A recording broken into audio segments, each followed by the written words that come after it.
URC Power Rankings for round number one, folks. It's been a while since we've done the Power Rankings. Did them all through the URC season last year. Got pretty disrupted with all the COVID stuff and some teams playing, some teams not.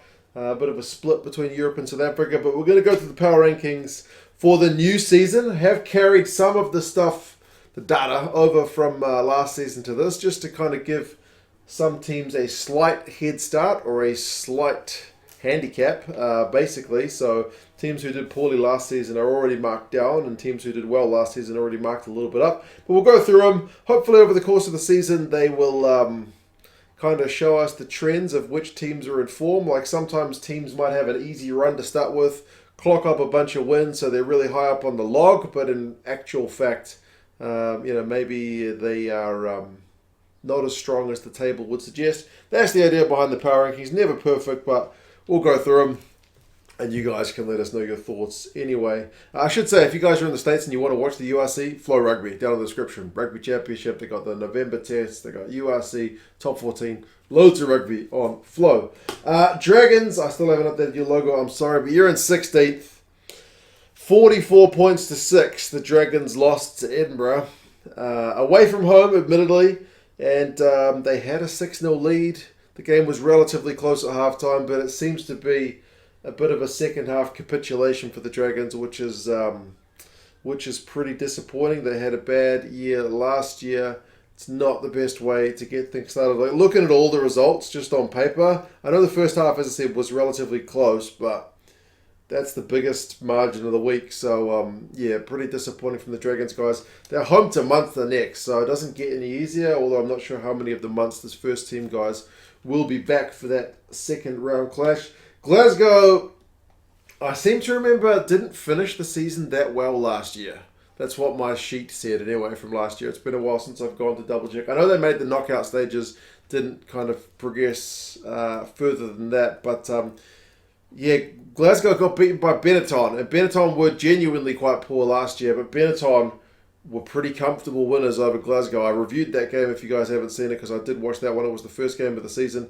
33-11 was genuinely pretty poor from the Warriors, guys. So kind of troubling times. They're going through a bit of transition with their coach, but they'll certainly need to be better than they were against Benetton. Home to Cardiff is their next match. Remember, Cardiff got a win, so it's going to be dangerous, but we'll see how they go at home. Zebre, who spent much of the season in 16th on the Power Rankings last year, only getting one win the entire season, came bloody close to beating Leinster. 33-29 they lost. That was at home, so you could say 29-33.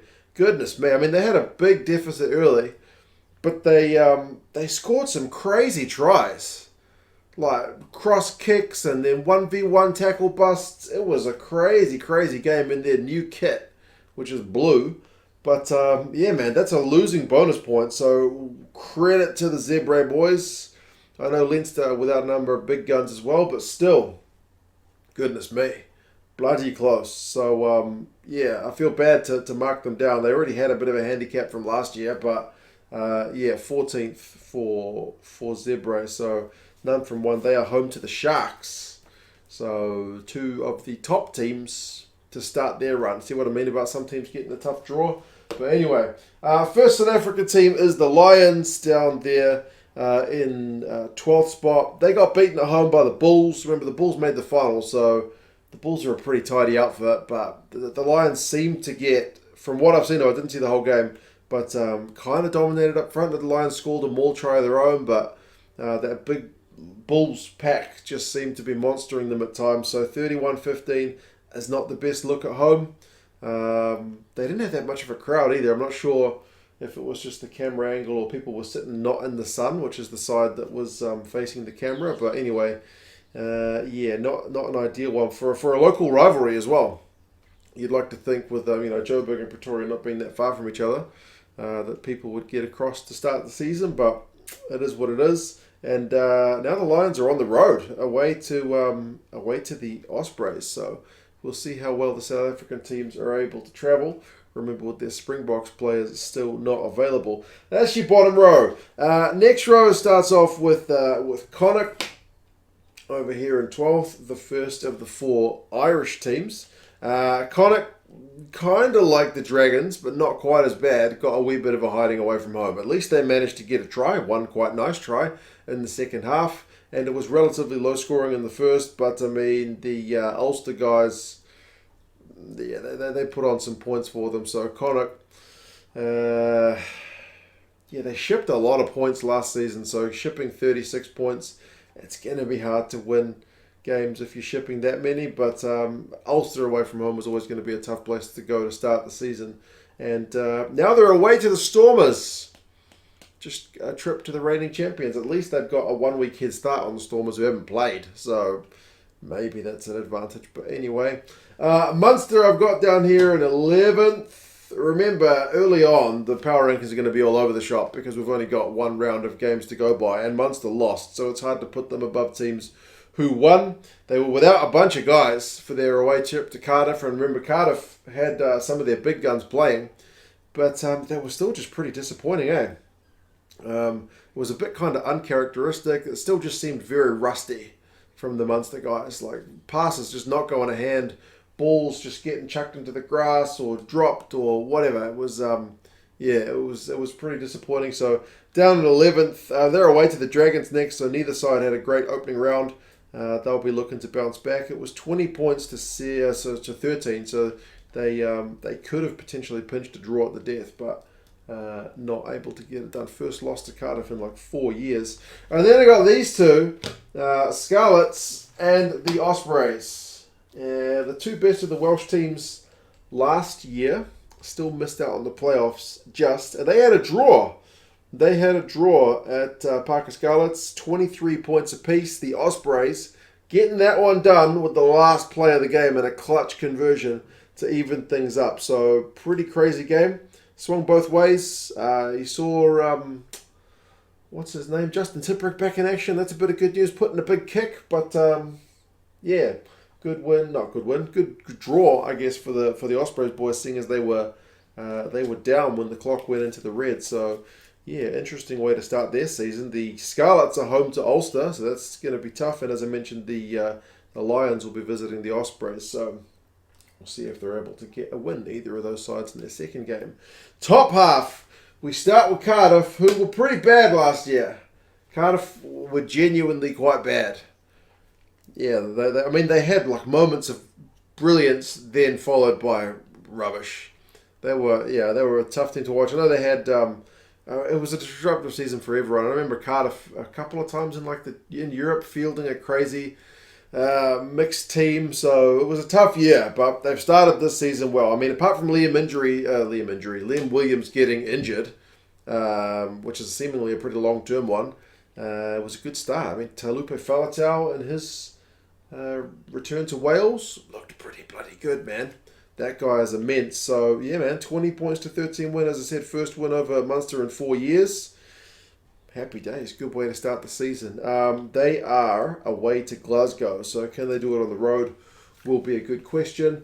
Benetton, who were also pretty disappointing last year. Remember the reigning Rainbow Cup holders then went into that URC season and were kind of a bit poor last season, but they started this season really well. Like I mentioned, 33 points to 11. Great defensive work along with the 33 points. They had really crazy high tackle numbers, which was really pleasing for them. So can they keep that up throughout the season will be an interesting one to see. But man, that's a fantastic way to start the season. So both Benetton and Cardiff were pretty bad last year, but yeah, good starts. Benetton got Leinster next. So Leinster start with the two Italian teams, which is an interesting way to start the season, but there you go. That is what it is. The Sharks, I've got 6th, and then the Stormers, I've got 5th. These are the only teams who didn't play, but they did perform pretty well last year. So this is just the way it has kind of spat them out based on that data I've carried over. So we'll see how these two teams go. The Sharks start their season away to Zebre. The Stormers are at home to Connacht. So the travel factor is always going to be an interesting one, especially with the change of seasons. But at least there's no change of time zones with this competition. And the top row, it's kind of familiar actually. Edinburgh up here in 4th. Edinburgh, as I mentioned, put the Dragons boys to the sword. I mean, the outside backs for the Edinburgh guys were looking pretty good. Good to see Darcy Graham flying, Kinghorn come off the bench and just set things alight. So, good start to the season for Edinburgh, man. As I mentioned, it was relatively tight at half-time, but now they're away to the Bulls. So, Edinburgh's problem has kind of been a little bit of their kind of winning at home, not winning away. So, have a trip to Pretoria at altitude and see how you go. Be a true test for them. Ulster I've got here in third. Maybe a little low based on their win, but remember I'm carrying data over from last year. Ulster were really good. 36-10, McCloskey, crazy offload. Some of the familiar faces. Nathan Doak, the familiar faces who you've seen from that Ulster pack last year, putting their hands up. So 36-10 is a great way to start the season. Probably the best crowd, I think, of the weekend from what I saw. They looked really in good spirits, good weather, happy days for the fans in Belfast, and an away trip to Scarlets. Yeah, Ulster probably should win that based on how things went last year, because the Scarlets, remember, didn't make the playoffs, but it's a new year. So will Ulster maybe finally take that next step up? Because remember, they were top of the log for a long time last season in the URC. Leinster I've got in second, so underwhelming, certainly, against Zebre. Underwhelming. There's a lot of credit being shown to Leinster from last year's table with them in second. They're not second based on solely that performance, surely. But 33-29. Soft defence, man. At times really, really un-Leinster-like. Leinster are usually crunching in defence, but they scrape through with a win to start the season. Sometimes there's that little bit of rust, eh? I know the Crusaders down here in New Zealand are notorious for taking a couple of rounds to get warmed up. They still usually win the games just like this to start the business, but not their best work. And the Bulls I've got a number one. But yeah, man, Marcel Coetzee, isn't he something else? He's unlucky not to be in the Springboks. The guy was playing electric rugby, 31 points to 15. The big Bulls forward pack seemed to have a bit of a field day. Hendricks got a try. Coetzee with the hands, just Johnny on the spot. Really fast thinking. The Bulls are going to be a threat this season, absolutely. Home to Edinburgh next. We will see how they go, because two teams in the top row to get things started, two of the winning teams. What do you guys reckon? How fair or not do you reckon the rankings are? As I said, one round in. It's pretty hard to say. I would imagine Glasgow is better than that. I would imagine Munster's better than that.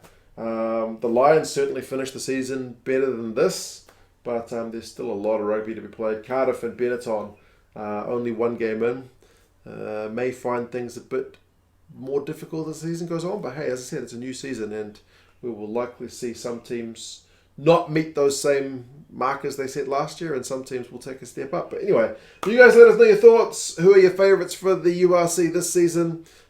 Big games coming this weekend. You guys let us know your thoughts, and I'll talk to you guys again soon. See you later.